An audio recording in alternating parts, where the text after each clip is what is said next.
Hello, ladies and gentlemen, and welcome back to the World Cyber Arena North American Hearthstone Pro Qualifiers. My name is TJ Osmo QD Sanders, and I am joined once again by Kevin Monkdong. How you doing, man? I'm doing great. How could I not be doing great when I'm casting some of the games between some of the best North American players in the world? The best North American players in the world. Yes. I love it. Some of you may be wondering, what is World Cyber Arena? If you didn't tune in yesterday, you might be wondering that question. Monk was actually a player at the very first World Cyber Arena last year in 2014. So why don't you give us a little bit about the experience that you had over in China? Yeah, the whole tournament overall was just a really great experience. They put us in the best hotel in the city. They treated us really well. Some of the best food I've ever had in a hotel was in Yinchuan at WCA 2014. Yeah, so these players will be competing for $12,000 just the qualifier alone. And then they'll be competing for $250,000 when they go in and fly to China, the top two. So it is best of 5 conquests, all this format. It is 16 players for the qualifier, and there's 4-player groups as well. Each day this week, we will be doing one of those groups of 4 players. The one player that comes out on top of the group, that single elimination group, will move on to the qualifier LAN that's going to be happening at the beginning of June. Yep. So one player from each group will head to that LAN, so that's a total of 4 players. Out of those 4 players, the first and second place at the LAN will advance to the World Finals in China. Yeah, which, again, like I said, they'll be competing for $250,000 worth of prizes just for Hearthstone alone. So these guys have a lot on the line, and it's going to be a really good week of games. So to take a look at the schedule for the week, yesterday we actually saw Amaz come out on top of his group against Dog, Tides of Time, and Soundstorm. So Amaz will be that first player to join us at that LAN at the beginning of June. Yep. Today, we have Firebat, Muzzy, Impact, and Teray. Tomorrow, we'll go with Zilay, Hyped, Dart, and Trump. And to finish it off, on Thursday, we have Purple Drank, Strifepro, Chalky, and Raynad. And the last 2 players of that group on Thursday, Chalky and Raynad, there's been a history of a little bit of rivalry between those guys, so that should be a really interesting group. Of course, a lot of really interesting groups across these 4 days that we'll be broadcasting. But let's take a little more look at what we're going to be seeing today. There's going to be Firebat versus Impact, and then Muzzy versus Teray. That's a pretty, not a star-studded lineup, but all these guys are super skilled Hearthstone players. Yeah, in terms of, if you compare all 4 groups, this is probably the least popular group. None of these players, they don't have that much of a following, except Firebat, of course. But from talking with a lot of experienced players who know the North American scene very well, they say that this might actually be the group of death, the hardest group, because of course you have world champion Firebat, you have Muzzy, who recently won Pinnacle 4, you have Teray, who everyone just really respects. He did really well in the World Championships last year, even though he only made it to the round of 8. And finally, you have Impact, who actually won a tournament. He's been pretty quiet recently, but everyone knows he's a really good deck builder, and I'm really excited to see his decks in this tournament. Yeah, definitely. So this should be one of the groups with the highest quality of games, just because all these players are very hard hitters.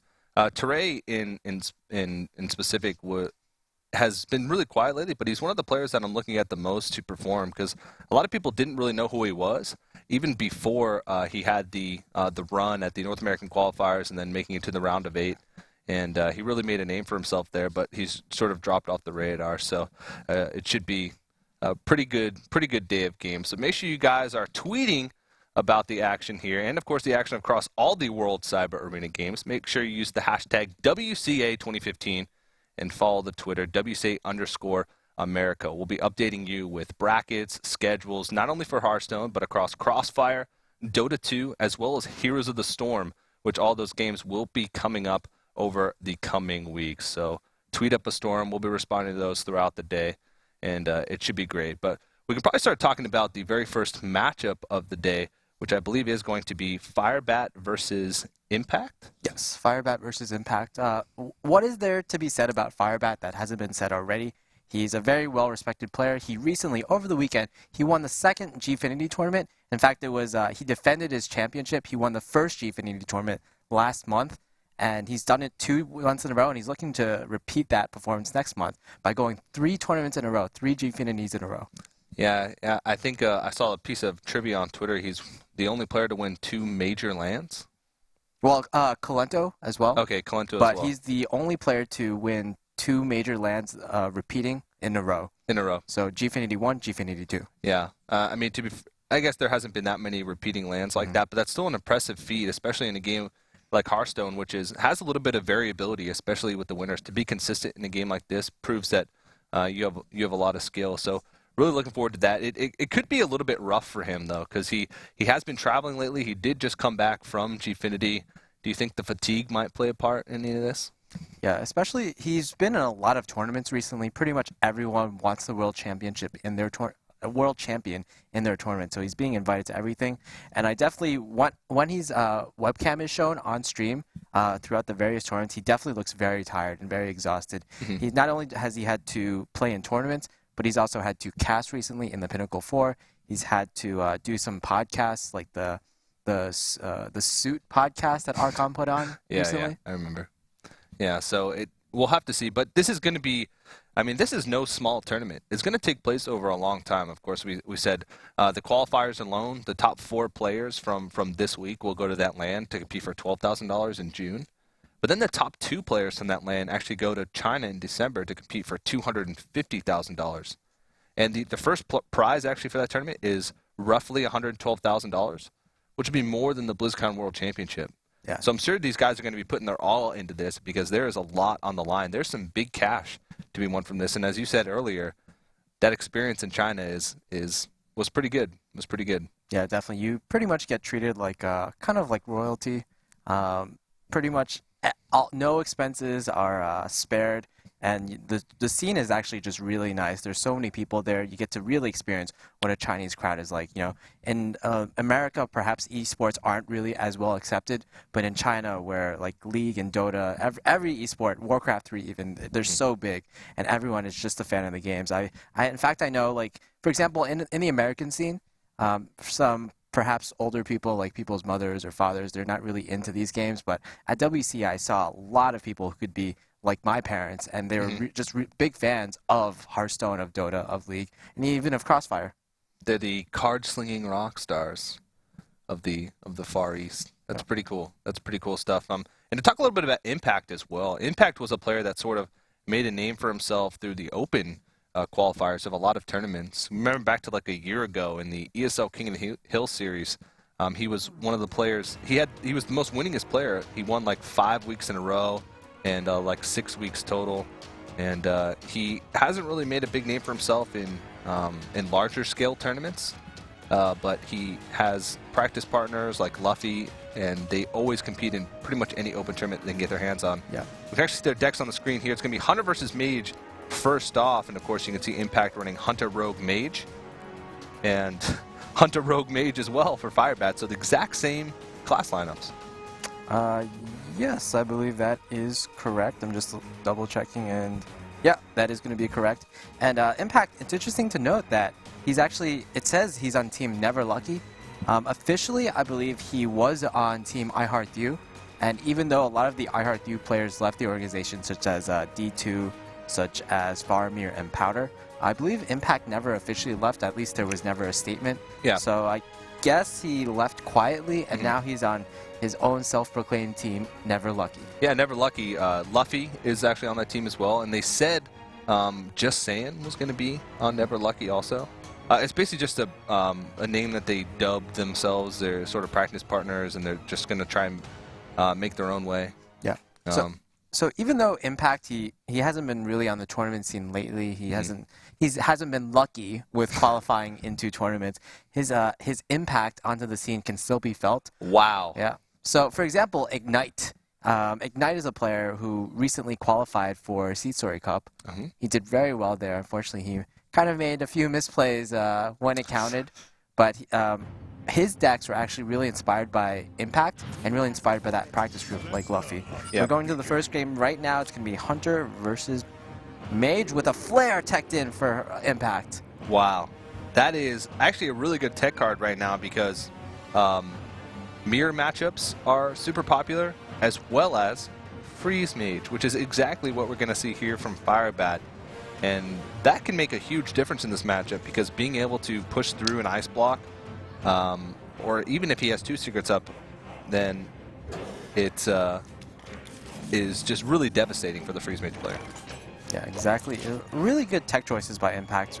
Whenever I talk to Impact, he really prides himself in being able to pick the right cards for decks. And one thing I know about Impact is that he actually really dislikes Quickshot.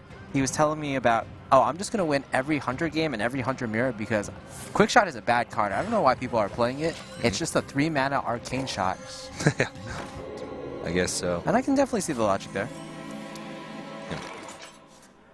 Well, we could very well see a super value flare here because we see both Mad Scientists plus an Ice Block in hand. He's almost guaranteed to get 2 secrets off of this, and that'll be a pretty big deal.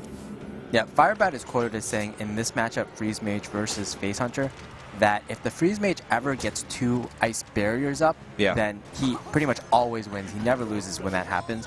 But if your opponent does run Flare, like Impact is doing, that could be a different story altogether. Yeah, that life gain from Ice Barrier is really crucial.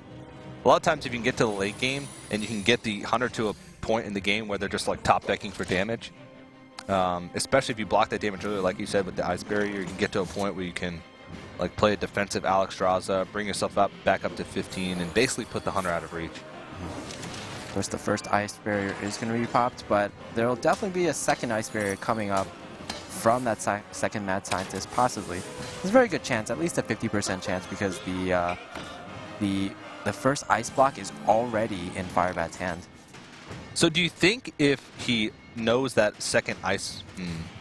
I guess it's going to be tough for him to tell. Do you think he'll just wait for 2 secrets to try and use his Flare? Or just wait till the very last second when he knows he'll have lethal next turn? Yeah, I would definitely at least try for 2 secrets. I think the problem with that is, again, the cards in your hand, they're kind of not conducive to waiting. For example, 2 Arcane Golems, you're just going to ramp up the Mage. And if you wait for the Flare to basically finish your opponent off, that's like kind of like 3 dead cards in your hand already. That's true. That's very true. Uh-oh. Here we go. Oh, no. Firebat. I mean, there's no way that he could possibly think to play around the Flare. Yeah. Of course, he will know this. If he does win this matchup, he'll know for the future that Hunter is going to be. Well, of course, in the Flare. Conquest format, if the Hunter wins, it's already done its job, this deck, if he wins. Yeah. I think almost certainly this is going to be a Flare. Yeah. He's thinking about it, realizing, like, do I want to wait until I'm close to lethal? Do I want to keep it as a surprise tool to maybe mess up a play later on? Yeah, the problem with not flaring, I feel like in this case, I guess you could put up explosive and hero power, but if you just run the Arcane Golem in, it's like you're giving your opponent 4 health, for exactly, yeah. Basically. Yeah, it just feels like he'd run out of damage in this situation. I can kind of respect this play. The explosive trap really doesn't do too much normally in this matchup because your opponent usually won't attack, but it can often like act as kind of you can fake out a freezing trap or a snake trap, for example. Yeah. I mean, it's possible that he's just waiting for a turn where he can set up lethal. That's why he's holding on to a lot of this burst. That's why he's holding on to the Arcane Golems. He said it before that he just doesn't want to give the Mage mana. Because Freeze Mages, a lot of times they're just gated by not having enough mana to be able to make the plays that they want to. So ramping them up earlier means that they can make higher impact plays faster in the game. So judging by his plays, it does look like he's going to go for a 1-turn lethal. Yeah, so with this line of play, I think with Impact's line of play, he was thinking of, okay, I can hero power my opponent down, and then I'll be able to kill him in one shot with something like double Arcane Golem into Flare. But unfortunately, this Archmage Antonius is kind of putting Firebat, or rather Impact, on a timer. Yep. He has to decide, do I want to use his Flare now? And if he uses his Flare now, he's vulnerable to something like a second Ice Block coming down. So he has to calculate what are the chances my opponent either has the second Ice Block in his hand or is going to draw into that second Ice Block fairly soon. Yeah. Oh, man. Well, Flare comes out. Do we see a reaction from Firebat? Not really. He looks slightly surprised. Get a little smirk on his face too. He's thinking, "Oh, geez, what have I gotten myself into?" Yeah, definitely looking a little perturbed there. Yeah. So I mean, he's got a couple outs here. He has to draw Ice Block next turn. He's got a couple chances to do it, or he has to piece together a way to kill him. But right now, it looks like he has 22 damage. Or did I? So that so that's 12. Yeah, that's 22 damage. Just 1 damage off. He might just double fireball face here, and then clear off the board, which would be the only way that he can survive. Okay. But it's not going to do it. Plenty of damage. Yeah, damage for days. When you're playing a face hunter and your opponent has 4 cards in his hand, there's very little chance that none of those cards are damaged. Yeah. Wow, that's... Basically, he won that game off the tech choice he made to put Flare in, because he would have had to get through Ice Block, and he also would have had to get through 8 extra health, and you could see Firebat was 1 turn away from killing him. Yeah, that's kind of like the best example of an impact game or an impact deck. He prides himself in those tech decisions. Mm-hmm. Usually it's the Firebat is the guy who prides himself in the tech decisions, but the problem, I think, with Firebat is that he's kind of a little overexposed. Everyone knows what decks he prefers, and they can counter that really easily. Yeah. At Gfinity, he actually won with a lineup of Zoo, Freeze Mage, and Rogue. Compared to at Gfinity 1, he won with a lineup of Rogue, Face Hunter, and Freeze Mage. So it's very obvious that he really likes Rogue, he really likes Freeze Mage, and I wouldn't be surprised if he's using the same thing here. Yeah, and it's a little bit risky because the players actually submitted their decks before they knew who they were playing in the first round. So you could try and tech in general to what players you're facing in your group, but it was risky to just blindly target one player because it is single elimination. So if he put in tech choices to counter decks that he knew that Firebat was going to run, and he didn't get Firebat in the first round, it could have been risky for him. But I mean, that's just a popular. It's a tech choice that techs against popular decks right now, being Hunter and Freeze Mage. So I really like to see that. Well, just looking at this group, you also have Muzzy and Teray. And I don't think Muzzy is particularly known for Freeze Mage, but Teray is definitely known for Freeze Mage. He used it in the World Championship last year, and he was actually the only player to play a Mage or even a Freeze Mage in that tournament. So Teray is also a player that usually he likes decks that make you that allow you to think a lot. Yeah. So he likes Miracle Rogue, he likes Freeze Mage, and he likes Handlock. So perhaps being predictable might be these players' downfalls. All right, so it looks like we're going to move into Mage versus Firebat's Mage versus Impact's Rogue. Think we'll see anything funny in this Rogue? I think we might. Oh man, Kazan Mystic in this deck. He's just going full out with the secret anti-secret tech here. That's going to be pretty huge. Yeah, because if you can Kazan Mystic an ice block, it's so hard for a Freeze Mage to play around Ice Block because they do damage in bursts. So a lot of times they'll pop the block when you're at 5 health, at least if they know what it is. But still, it's really tough tech to do. Oh man, even Lotheb is drawn. I mean, every rogue runs Lotheb, but they don't always draw into their Lotheb so early in the game. This might look like somewhat of a slow start, but Impact really has all the tools he needs at this point. Yeah. He would maybe like something to get rid of his Acolyte of Pain, which he doesn't. Maybe a Deadly Poison would be good. Yeah. I mean, aside from the tech cards, one of the main ways that Rogue wins in this matchup is just by piecing together lots of damage early on. Just going for big burst plays early on. A lot of times, you'll see plays like on an empty board, just start building up your weapon buffs and just going face. Because you need, it's sort of a race. You're racing against the Freeze Mage drawing into the cards that they need, and you're racing against them getting to enough mana to play like Alexstrasza and burst you down. Yep. Kind of a defensive Doomsayer here. He really doesn't, he knows his opponent has the coin, and Rogue just has a lot of 5-drops, so he doesn't want his opponent to play those 5-drops, or even potential Shredders or Violet Teachers. 4 and 5 are really the power turns of Rogue. On 3, you can only really play SI Agents and Earthring Farseers. So yet another free turn for Firebat. He's going to draw more into with his Acolyte of Pain. And from his perspective, everything looks fine and dandy. Yeah. He's got a few surprises ahead of him, though. Indeed. Lotheb is not the strangest of cards to put in a Oil Rogue. I'd say it's more common than not. I would say I've actually never seen an Oil Rogue without Lotheb these days. Yeah. I've seen a couple, but it's very rare. I wonder.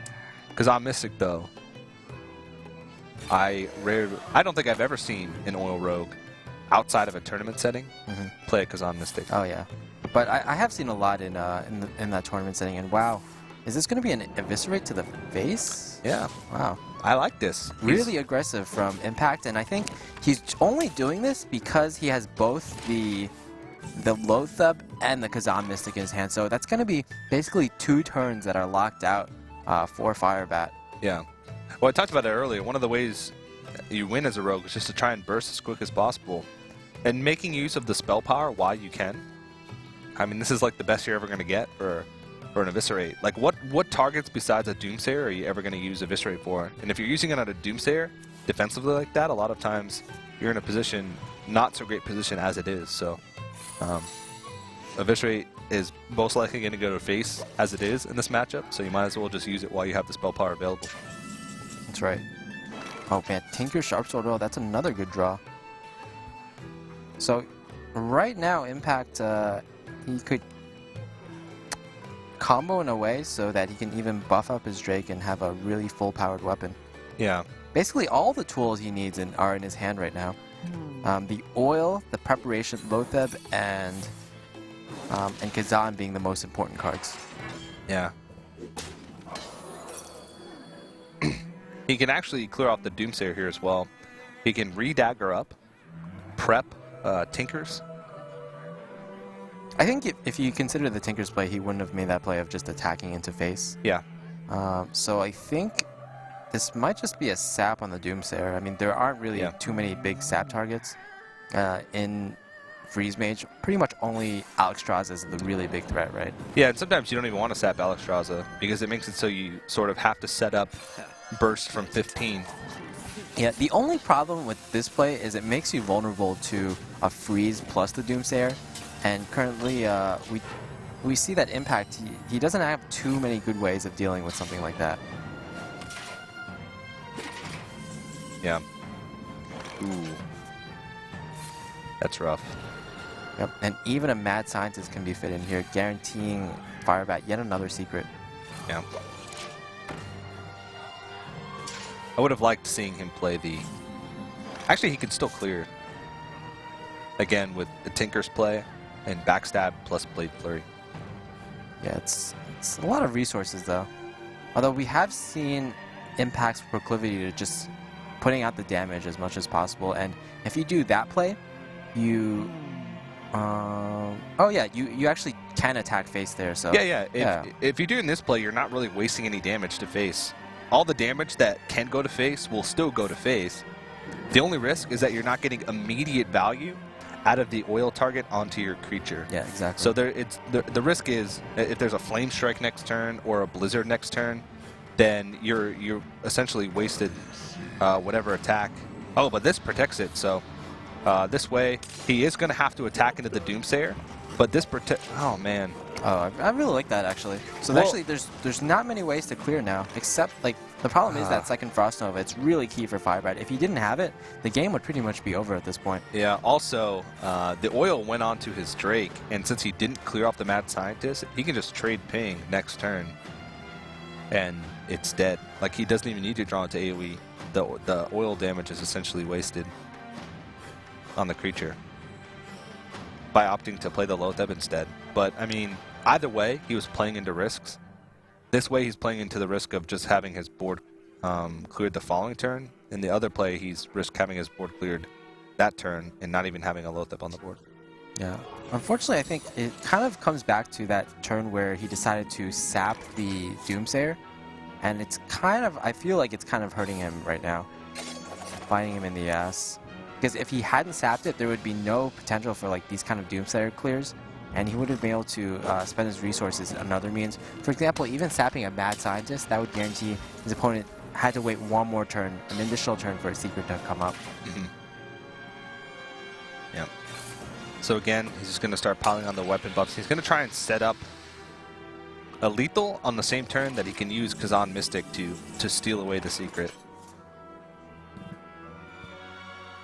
Ooh. He's just going to be locked out of damage forever. Yeah, so, well, maybe not forever. That was perhaps his last freeze. Most freeze mages, so just clearing the board altogether, so being really defensive, and I think that's alright if you have Archmage, Antonias, and Emperor Thorzen in your hand. Most freeze mages, they only run 2 Frost Novas, 2 Blizzards, and no Cone of Cold, so there's only going to be probably only 1 more AoE freeze.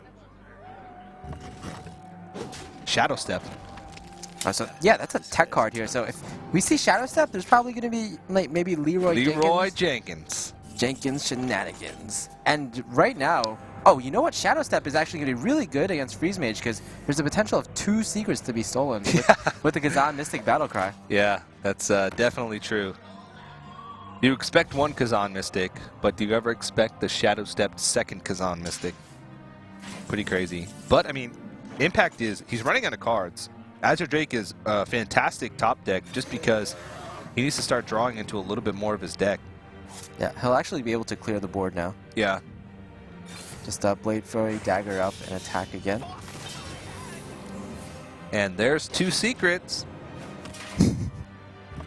The Ice Barrier isn't necessarily good for the Rogue, but it's good to take it away from the Mage, so. Yeah, exactly. Unfortunately here, Archmage Antonias is going to be so good. Yeah. And this, you talked about this quite extensively yesterday with how good Emperor Thorsan makes Freeze Mage now just because Archmage Antonias. You can make plays like that where Ice Lance costs nothing. So you're basically turning it into a fireball. You're turning it into basically extra burst. Whoa, Leroy Jenkins! Oh, unfortunately, that's not going to be enough because there's both Ice Block and Ice Barrier on the field of the Freeze Mage. Yeah. And it doesn't even matter the RNG because no matter what, you're not going to be able to both do enough damage if you steal Ice Block, and you're not going to be able to you're still not going to be able to, if you steal Ice Barrier, you're still going to pop the block, but he's still going to be alive. Yeah. He might just take the chance of actually maybe stealing Ice Barrier here and then popping the block. But, okay, so this is going to be the more, the safer play, I would say. Yeah. I mean, he might even think about doing the play with Kazan Mystic where he Kazans and then Shadow Steps a Kazan and then steals both secrets. To maybe try and draw into something that's going to do 3 extra damage the following turn. Yeah, very possible. Because there's actually, I mean, quite a few cards that he has remaining that can do 3 damage. Or 2 damage, actually, because he does have a dagger equipped. So... Are we going to see a response from Firebat? Okay, he kind of... No. I think at this point he's just not even surprised. He's just expecting it. Oh, the second Ice Block right off the top. Well, that would, what some people say, that might be a huge draw. It's a gigantic draw. Yeah. It's an enormous draw.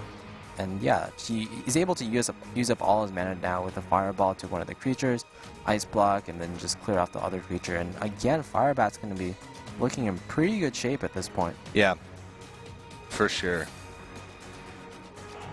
The one thing, though, is he's not really putting on any damage here. So he's not setting up any lethal anytime soon. But, I mean, he's got 2-turn lethal with 5 damage on the board, 12 damage possible in a single turn, and then a Pyroblast to follow it up. Oh, unfortunately, completely useless here. Yeah.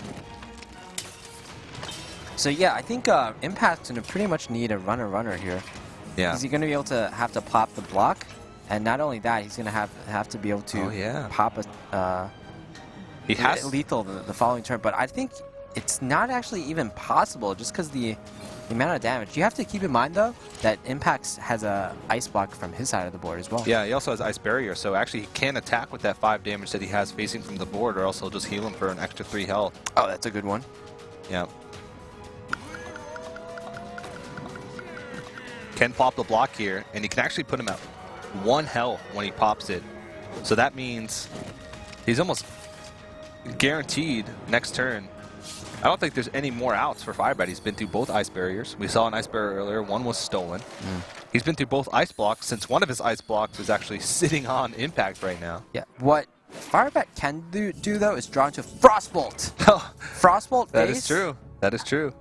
Also, Alex Straza. Wait. Yeah, Alex Straza. He can Alex Straza himself the following turn as well. Yeah, Frostbolt was definitely like a very key draw though. He basically needed that card. Wow, and he can actually put him to 1? Wait. Oh no, he can put him to Yeah, 3. yeah. Yeah. Oh no, 1. you Yeah, can put him 1. to 1. Yeah. So That's and even freeze perfect. him. So he's gonna pop the block and freeze him. So now it's in a situation where Impact needs. So he needs Blade Flurry, Eviscerate. He's been through both What else? eviscerates. I think Oh, Van Cleef's not going to do it. Oh man. Wow. What a turnaround. From Impact's perspective, that was actually pretty lucky from Firebat because Look, he's Yeah. praise the Lord. yeah, Impact he saw that Firebat top decked an Ice Block and he top decked a Frostbolt, which were Yeah. pretty much two of the cards that he needed to win that game or to Yeah. survive. And you can see Firebat there saying thank you, RNGesus. That's a rough matchup. I mean, when you get one of your ice blocks stolen and one of your ice barriers stolen, and you still manage to win the game, it's pretty intense. He was Yeah. one turn away. He needed Frostbolt, Alex Straza. He did have a couple outs, second Ice Lance as well. Yeah, I don't think he'd used the second Ice Lance yet. I think Firebat was especially happy because judging from the decks that Impact brought, it might seem like Impact was actually targeting his Freeze Mage, and it was a very definite possibility that Impact's strategy was just a 3-0 the Freeze Mage. Yeah. Like what we saw Maz try to do yesterday against Doug. Yeah, it's very true. And Firebat being able to get a win with that, it's a good strategy by Impact because he was very close to winning that game as well. The first game was just sort of not a blowout, but the flare actually just made it go completely in Impact's favor. And that game was close. I mean, he was one card away. If that hadn't been Frostbolt, if that had been nearly everything else, there was a couple other outs, but nearly anything else, he would have won the game on the following turn. But we are going to move on to something else. It might have just been Frostbolt because I believe both Ice Lances were used. Yeah. And one Frostbolt was used, and it was basically Frostbolt and Alex Straza that could have like put him back into the game or made him survive that turn. Yeah. So it is going to be the Mage from Impact coming out now, and it's going to be the Rogue. So we're just going to sort of swap roles here. Just to reverse. I don't believe Firebat would really tech in the Kazan Mystic in his versions of the deck. He's more of a consistent player, and he's probably just really, honestly, just really tired out, and probably not doing as much research as I would normally expect from him. Yeah. It could definitely be true. I mean, we just talked about it earlier. Just came back from Gfinity. I mean, that's a lot of traveling. Going from, London to Texas? Yeah. London to Texas. That's a long way. It's a lot of adjusting to do. Yeah, and also, we saw a Kazan Mystic in Rogue, and we saw Flare in Hunter. So that's two cards that are teched against secrets. What do you think Impact has teched in this Freeze Mage against perhaps secret decks? I wouldn't put it past them to run a Kazan Mystic in this deck, but also there's a possibility of running Malagos over Power Blast, and that actually gives you advantage in the Freeze Mage mirror. Yeah.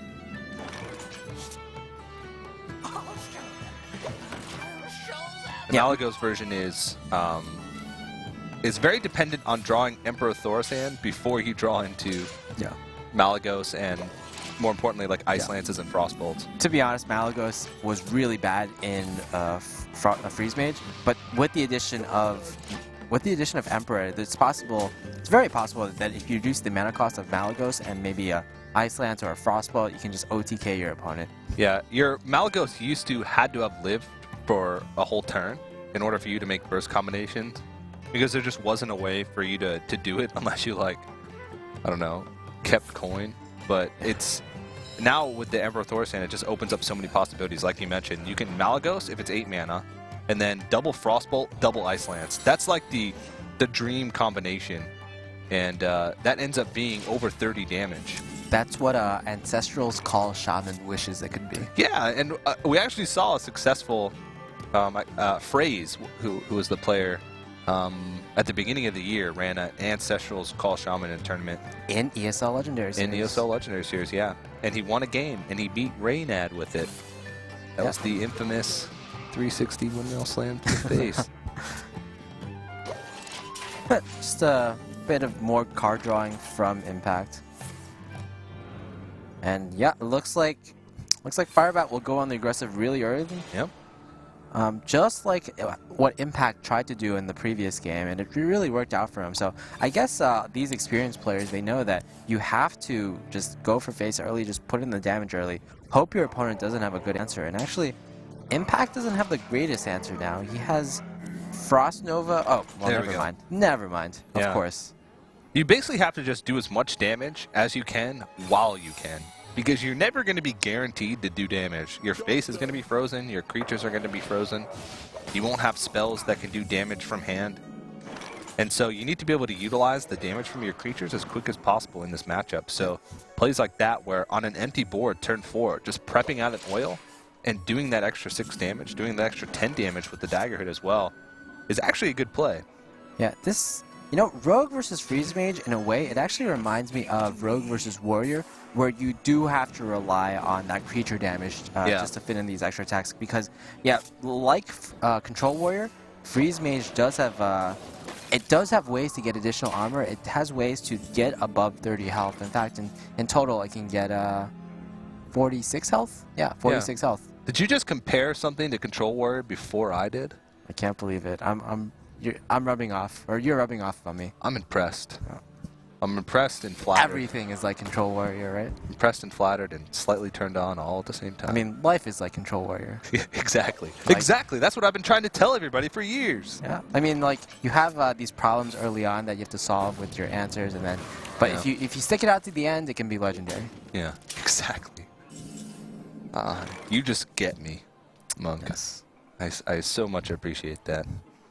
But Flame Strike is actually pretty devastating on that board. Both Azure Drakes just gone before they even had a chance to breathe. Yeah. And Rogue has a limited number of creatures. I mean, half their deck, or probably more than half their deck, is spells. So Firebat might be hard pressed to find threats in the future. He has the sprint in his hand, which is something that Impact was sorely missing in the previous game when he was playing Rogue. So that's going to be really important. But it feels like he doesn't really have like room to use the sap. I mean, he kind of yeah, it's just so tough. I like the South Sea Deckhand, but just not in this matchup.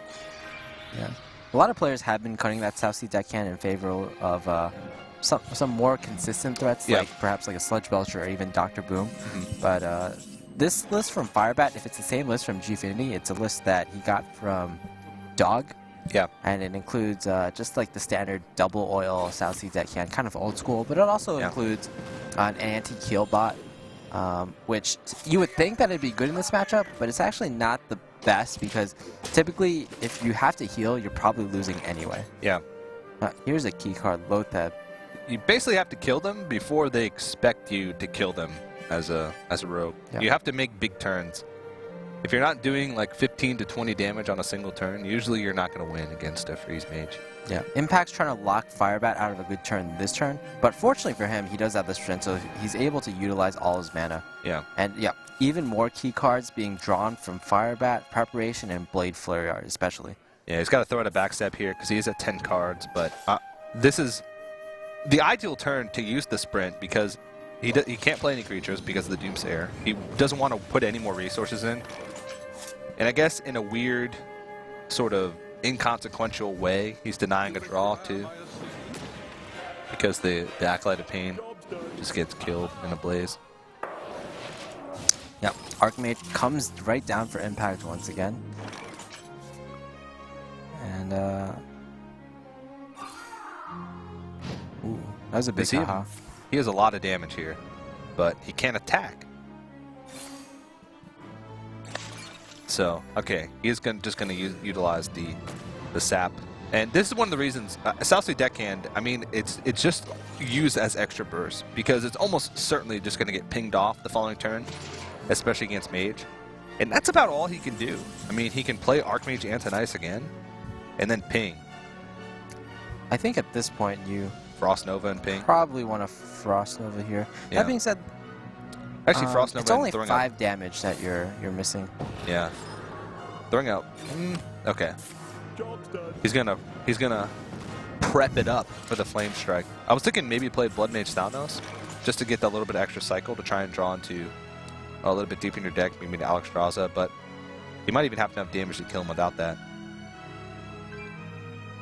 Yeah, so Violet Teacher is interesting here because if you play the Violet Teacher, it plays even more to Flame Strike. You pretty much, your opponent pretty much completely telegraphed his Flame Strike here. Yeah. So this might be a little dangerous. Yeah. Is there going to be a pop here? It's kind of dangerous to pop the block at 7 health. Just because, I mean, he's basically wasting all the damage from the Blade Flurry here. Like, that Blade Flurry, like, effectively did, like, 1 damage. Yeah, but the problem here that I see is this is actually a pretty good play because now Impact, he can't play Flame Strike plus Ping plus his second Ice Block. Yeah. And so if his best move here would be theoretically maybe, okay, Frost Nova is pretty good. Frost Nova. But if he didn't have the Frost Nova, maybe like he would need to Flame Strike and then Ice Block on the same turn perhaps, and he wouldn't be able to fit in that ping, so that Violet Teacher would survive at 3-1. How worried is he about dying though if he doesn't play the Ice Block here? Because he's seen a lot of the from hand burst that a rogue can put out. He's seen the South Sea Deckhand. He's seen both oils. I think that's about it. 3 cards in his hand. He doesn't want to take the risk. And this still primes next turn to be able to play Flame Strike. All right, great. And I don't think you need to Ice Lance anything. Oh, Ice Lancing face. Okay. I don't know how I feel about that. What is his face going to do? He's already been through both oils and a deadly poison. Yeah, so maybe he's considering maybe a second deadly poison and an eviscerate might be able to pop the block. That's true. He's being really safe right now, and what that tells me is that he really thinks he can win in the long game, which I probably agree with, since he does have the Flame Strike, he'll clear the entire board, and his opponent is pretty much out of threats at this point. Plus that anti-heal bot's going to be a key card. The anti-heal bot really intrigues me actually because at the Gfinity tournament, he didn't run anti-heal bot, but before that, in pretty much every other tournament, in the past month or so, he's ran anti-heal bot in his Freeze Mage deck. So I'm wondering why he decided to bring it back here and not bring it to Gfinity. I think it's really good in matchups where players use burst to pop your block, because in this matchup and in Freeze Mage mirrors as well, a lot of times the block can't be popped until or the block is usually popped before you get to a low amount of health. Like right now, it was popped when he was at 7 health. So if you get your block popped and you can heal back up to like 15, it makes it so you're not in nearly as much danger. Yeah. At this point, I think you might just have to go all in. Not playing the Farseer? Okay. He wants to be able to have one creature just in his pocket, just in case everything gets cleared here again. But we can see from Impact's hand that Impact actually doesn't have any AoEs, so I'm not really sure. Like, for example, if this board does get cleared, I'm not really sure what that Farseer is really going to do. I guess he's just really saving the Farseer for actually the heal instead of the body. Yeah, that's very true. If you think about it, Like because if he Alexstrasza's here, puts him to 15, heals back up to 18, that puts him out. Well, actually, 15 would be out of lethal range anyway. Yeah, but he's still worried about like some really insane combos with Ice Lances. Ice Lance has been used though, or at least one, so you can't deal the full 21 damage combo, which is the most you can do from Freeze Mage from hand without Emperor Thorson in one turn. I still think it's smart to hold on to that Earthring Farseer, because that 3 points of heal could put you out of range of quite a bit of stuff. Firebat's still in pretty big trouble here. Because he didn't play the Earthing Farseer, he's has much less pressure on the board, and you can't really sap this anti-kill bot, right? Because if you sap it, you're pretty much the anti-kill bot will actually be healing more every single turn than you're doing damage to the mage's face. I'm surprised that Impact hasn't gotten dizzy yet. He's literally been spinning in his chair since the beginning of this best of 5. Yeah, maybe it helps him concentrate, you know. Not prone to motion sickness. Just back, forth. Making me sleepy, DJ. Good. Maybe he's trying to, like, I believe the players can see each other, so maybe he's trying to hypnotize Firebat. Oh, wow. That's probably true. That would be the best thing that a Hearthstone player could possibly do, is take... What is it called? Hypnosis classes? Hypnosis? Yeah. Yeah. Hypnosis. Well, Emperor Thorazan's unfortunately slightly too late, and I think Firebat knows there's no way he's winning this game. Yeah. He can't even pop the block this turn. Yeah. Unfortunately, he just ran out of damage, and I mean, that anti-kill bot ends up being the MVP in that situation. Yeah. A slight fist bump from Impact. He knows, like, yeah, I've got this 2-1 lead. Yep. I can do this. I can beat the world champion. I can qualify for WCA and win all that sweet, sweet money. The sweet, sweet cash. And Impact taking a 2-1 lead in this series. 1 game away from making it through to that the final match of the groups here. And then he'll be 1 match away from making it to that $12,000 qualifier final in June. A lot of money on the line for these guys. Yeah, I believe it's almost guaranteed money if you make it to the top 4. Mm-hmm. Yeah, it is. You actually have the prize breakdown. Oh, no. Okay, so for the qualifier, the 4th place player that actually comes to the LAN, the qualifier LAN in June, does not go away with anything. But there's $8,000 for first place, about $3,500 for second place, and about a little over $1,000 for third place for that qualifier. Of course, all the prize money is actually in Chinese yuan. Yeah, so but it has to be converted, so it's something crazy. Like for second place, it's $3,226. Yeah. If we're using today's conversion rates. Yeah, I mean, who knows? In June, that money could be slightly different, but these are basically rough estimates. I mean, by June, China could take over the world, and the Chinese yuan could appreciate so much that it's like $1 million. Yeah, that's definitely possible. And then $100,000 for first place at the actual World Cyber Arena in China in December is a pretty big chunk of cash. So it's going to be a long, grueling set of games for these players if they want to get to that point. Yep. But this is the beginning, and Rogue versus Rogue is going to be the next matchup. Rogue is the only deck that Impact needs to win with in order to advance to the finals of this group for today. Yeah, it's going to be a very, very standard Rogue from Firebat versus a very non-standard Rogue from Impact. We saw Kazaa Mystic, Leroy Jenkins, and Shadow Step in Impact's deck. And yeah, I have to say, I think that probably hurts him. The Kazaa Mystic obviously hurts him, but Leroy Jenkins and Shadow Step, I feel like they're very inconsistent cards, especially in the meta right now. And besides Leroy Jenkins, where are you going to Shadow Step in this matchup? Maybe at SI Agent to deal 2 more damage? Yeah. Shadow Stepping Lotheb, I think, is pretty good, but... Did he see the Leroy in the first matchup that they played? Yeah, he definitely saw it. He tried to... I believe he popped the block. Popped the block with the Leroy Jenkins. Okay, so he's not going to be surprised by that, so... Yeah. Firebat, because he saw it, he now has to... He has in his mind that, okay, I have to actually play around Leroy Jenkins into Tinker Sharpsword Oil. Yeah, that's... Wow. That's quite a bit of burst damage. Yeah. That's 12 damage. 12 damage plus the dagger is 13. Yeah. With the blade flurry, it's 17. Yes, a lot of damage. Well, you'd have to prep out the blade flurry, yeah. But still, I mean, that's a lot of damage just from hand alone, and that would just be all you would have to have at that turn would be those cards in your hand plus a fresh, not even a fresh dagger, to be able to do that 13 damage burst. So. And if he had preps, he could even use that's like Shadow Step plays. That's really interesting from Firebat. I believe he kept all 3 cards. I wasn't surprised that he kept Lotheb, but he actually kept the combination of Tinker Sharpsword Oil plus Blade Flurry. Huh. I mean, a lot of times, those are the cards that win you this matchup. This matchup is very slow-paced. Because you're always afraid to overextend into a rogue board. Like when you're in the mirror matchup, because usually the first player that overextends and gives up those creatures is usually the player that loses. Yeah. So a lot of times early on, it's just like daggering up, hitting face, re-dagger. That's like an average turn for rogue versus rogue. I've actually seen a lot of games where it can be fast-paced, because Rogue, it's all about like just dealing damage to your opponent's face. Both decks just have a lot of burst, and oftentimes it comes down to a race.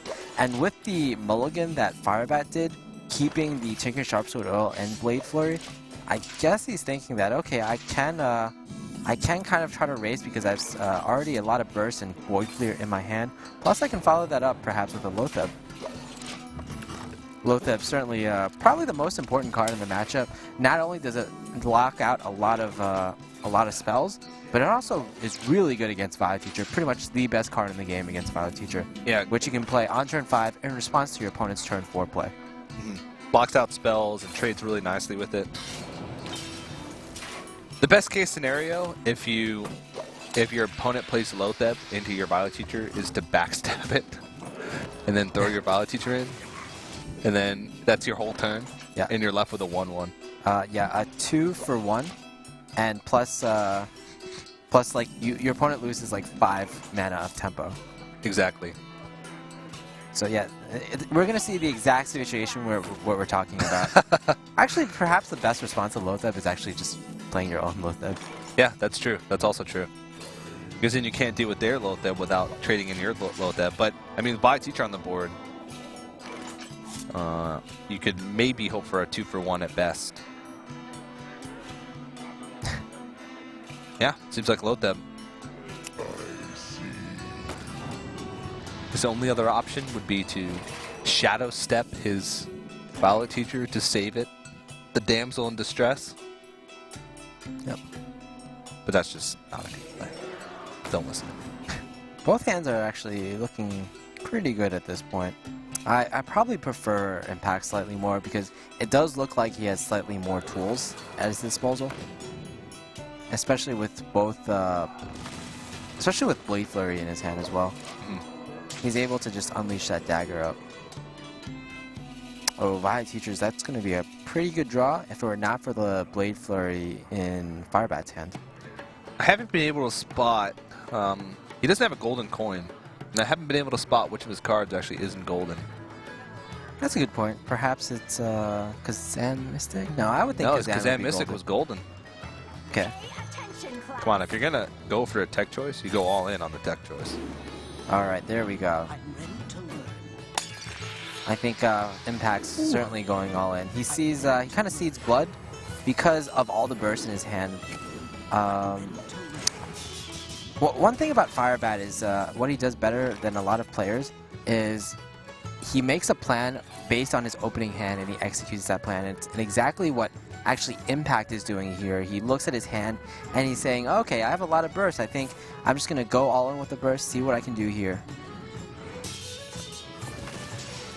Firebat responds with a little bit of burst of his own, but it's not quite as devastating. And he is going to have to take 3 damage to the face from this Violet Teacher as well. There is a lot of burst in the hand from Impact in the form of a Tinker Sharpsword Oil and Eviscerate, but he's going to be spending this entire turn using Sprint because he doesn't have a prep to pair with it. Oh, that's not good. Okay, Preparation is probably the best card he could have drawn.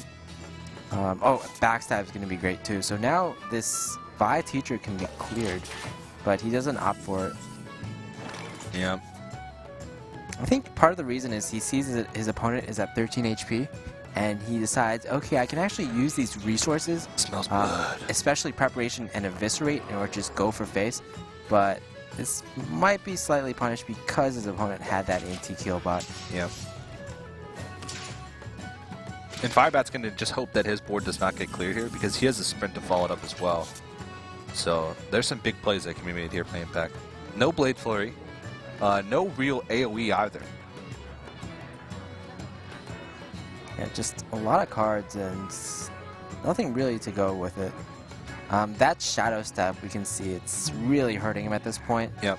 Kazan Mystic also really hurting him. So Impact with his decision to tech against Freeze Mage and Hunter is probably not doing well here. Not only that, but actually if Impact loses this game, he's going to face against a Hunter. And if it's actually a Face Hunter, then Impact will be in a lot of trouble because I feel like Kazan Mystic isn't even that great if you're not running a lot of heals as well. I mean, you can steal the explosive traps, but just a simple weapon hit will be able to deal with the explosive trap there. And I feel like oftentimes just Kazan Mystic isn't enough. Yeah. He's going to opt for a big Van Cleef here. There was some plays that he could have made with Shadow Step to try and clear the board by Shadow Stepping his SI agent. But this is sometimes against Rogue, having a big Van Cleef play early on can sometimes make the difference. If you can force your opponent to put a lot of burst into it, or force them to have sap or die, then it can sometimes be successful. But right now we can see that there is a sap in Firebat's hand. This turn kind of plays itself out, to be honest. Yeah. I mean, here's a big question, though. Okay. I was going to say, I might have been inclined to, instead of using Eviscerate on the SI agent, using Eviscerate on the face, and attacking again with the 2/1/1s. Yeah, there's certainly the possibility, though, of your opponent just clearing your board and then healing up, like what Firebat did. Like, for example, if he had Tinker, Sharpshooter, Preparation, Blade Flurry, and Anti-Killbot, or another Ring Farseer, that'd be pretty good of a turn. And then Firebat should be on the back foot because he would have to spend an entire turn using Sprint. Yeah. Well, this is a much smaller Van Cleef. Actually, no, he's going to make it bigger. It gives up the opportunity for him to use the Leroy Shadow Step, but this is basically just as much pressure because he's seen the sap. So now Firebat's in a situation where he has to find a way to deal with this because leaving an 8/8 on the board is not really an option. Yeah, that Shadow Step was basically used as a Blessing of Kings. Yeah. +4, +4. Yeah. A 0 mana. Well, I guess 1 mana since he had to replay the Van Cleef. Blessing of Kings. Okay. Is that 7, 8, 9, 10, 11? Yeah, that's exact lethal with the prep draw. And Firebat is going to tie it up at 2-2. So Firebat does have the Hunter left to face off against Impact's Rogue. Impact not having much luck with that Rogue so far. And, I mean, the tech choice was interesting with the Kazan Mystic, but it hasn't, even though he got to steal 2 secrets in one of his games, he still didn't manage to find a win. Yeah. Unfortunately, he didn't win that game, but going to the Hunter, the Kazan Mystic will still be a pretty good choice. And I actually think Firebat will actually be running the mid-range Hunter. We've seen a Maz run the mid-range Hunter previously, and I know back in the day when Amaz ran mid-range Hunter, it was largely due to Firebat's influence. They decided together that mid-range Hunter was really good back in the day. So now it could be just a team consensus that, okay, mid-range Hunter is the deck to bring to tournaments. And if it's mid-range Hunter, I feel like the Kazan Mystic will make a pretty decent impact stealing. Maybe like Freezing Trap or Snake Trap will just be huge. Yeah. Also possibly denying your opponent of an Eagle Horn Bow Charge. It's still going to be pretty tough, though, I think, because, I mean, when you use Kazan Mystic, you know which secret that you're going up against, because you're the one who played the secret in the first place. So you can play around it a lot easier. You don't have to do that whole checklist when you're trying to play around secrets, where you're trying to figure out whether or not it's Snake Trap or Freezing Trap, usually against mid-range Hunter.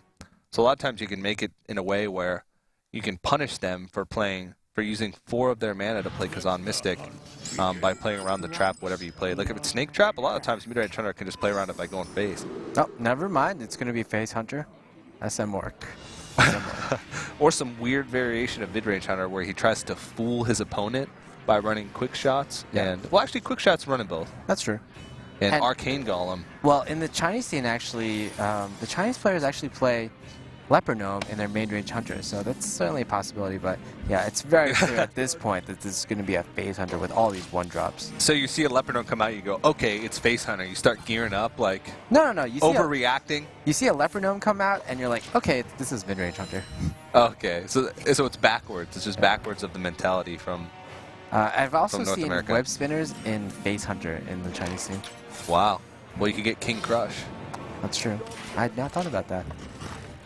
Or the Tundra Rhino for the 2 damage for 5 mana burst. Yeah, basically you do the Tundra Rhino into Animal Companion into get a Misha, and then you're like, I wish this was a Huffer. yeah, Because I spent 8 mana to just get a Huffer.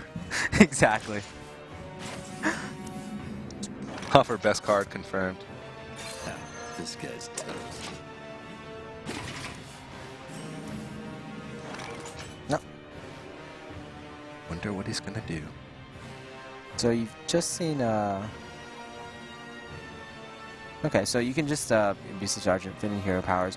One thing that Firebat, when he was commentating, one thing he taught me really well was the way you play Face Hunter is actually you count the amount of damage you have in your hand currently. You count the the amount of mana that you need to play those cards, and then you look at your opponent's face and look at how much HP he has. Then figure out, okay, how much additional damage do I need? And then based off of that, you hero power that many times. Whoa. It was really enlightening, actually. So he's telling you to count your damage Yes. and then go face. If you want to boil it down to that, of course, sure, let's go with My that. mind is being blown right now. No, I know what you're saying. Yeah. The whole idea of weaving in hero powers whenever you can. Yeah. Like not just playing your biggest charge creature and going face. Yeah, so I think one issue a lot of Face Hunter players have is they either hero power too much or hero power too little, and Firebat's advice really helps you there. Or sometimes they miss the face and hit a creature. And they instantly concede and play 3 matches before I get done with 1 control warrior match. Yeah. So like basically in this game, I think the reason why Firebat didn't fit in a hero power on turn 3, for example, was because he counted the damage in his hand, and he knew, okay, if I just draw a beast, I'll have exactly the amount of damage that I need to kill my opponent. Yeah. Either way, he was doing the same amount of damage that turn anyway. Because, well, no, he couldn't fit in anything else aside from playing Abusive Sergeant on an empty board with the hero power. I mean, he's in just such a great spot right now. He's at 24 health. All there is a SI agent on board. I mean, he can basically just use Kill Command as a terrible quick shot and still have nearly guaranteed lethal next turn.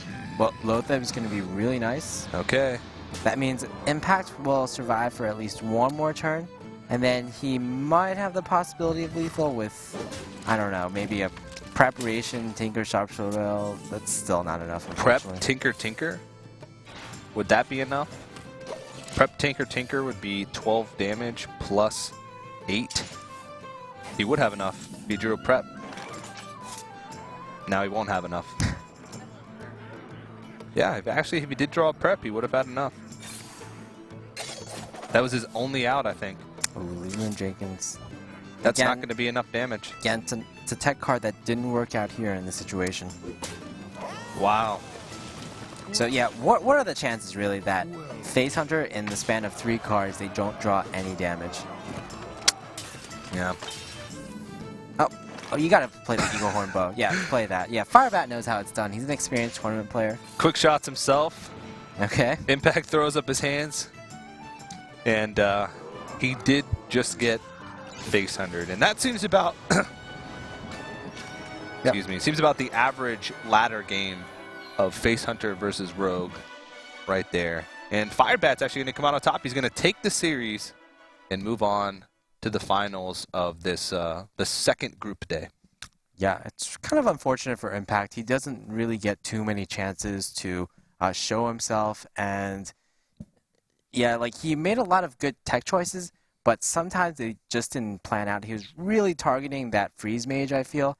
And unfortunately, Firebat, he drew really well, and even though Impact stole 2 secrets in that game, it just wasn't enough. Yeah, and even then, I mean, you look at that game, and it wasn't completely a lost cause for Impact there. I mean, we talked about it at the end. Drawing a prep on that last draw, he did have an out. He could have won the game just from that, so it wasn't hopeless. But, of course, we will be seeing Firebat later on today. Of course, the next match is going to be Teray versus Muzzy, but we are going to have to take a short break before we jump into that. But plenty more Hearthstone action coming at you here from the World Cyber Arena North American Qualifiers. Don't go anywhere. We will be right back.